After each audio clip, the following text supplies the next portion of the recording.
Welcome to this video. We will talk about monoclonal antibodies and mechanism of action. Okay, let's start. Now we see antibody is a B-cell surface receptor that often secreted from the body in cases of the immune response. This antibody produced by immune system responsible for any foreign antigen enters the body.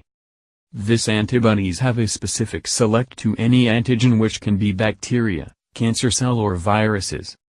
We can engineer antibodies to target specific molecules or part of the cell. Antibodies forming of some protein like a mouse, chimeric and humanized. These three types have some foreign protein, but fully human antibodies contain human protein, so the first three types have sensitivity from the human body, but the last types have low sensitivity.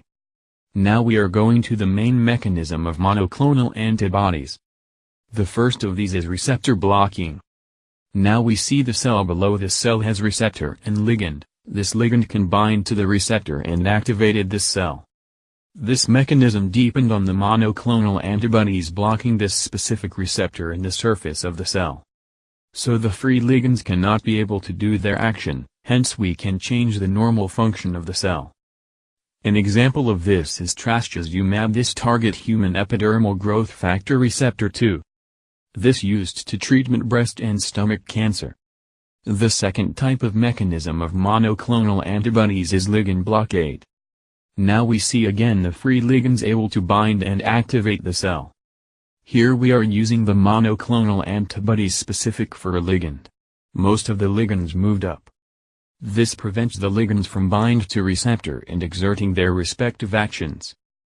An example of this is adalimumab, which binds to tumor necrosis factor alpha. This reduces inflammation and make a slow progression to the inflammatory condition. The third mechanism is depletion. Here we see cell surface protein antibodies come in contact with the cell and make further stimulation to cytotoxic T cell to attack the foreign cell. This ultimately results in cell death. This mechanism particularly effective in the treatment of cancer. Example of this is alentuzumab, which binds to the CD52 antigen. This can be used to treat some patients with chronic lymphocytic leukemia. The fourth mechanism is receptor downregulation. Here we can see the free receptor which antibodies bind specifically to. This can lead to the receptor being taken into the cell and finally reducing the number of the receptor, which reduces the cell signaling dependent on receptor type. An example of this is omalizumab, which working as anti-immunoglobulin E. Reducing in anti-immunoglobulin E can reduce the inflammation. This used in treating allergic asthma. The fifth mechanism is the induction of signaling. Here is monoclonal antibodies binding to receptor-induced receptor-mediated signaling within the cell to change the cell behavior. This can induce immune storm and can make the autoimmune disease. Finally, conjugated monoclonal antibody is a useful mechanism for treating cancer.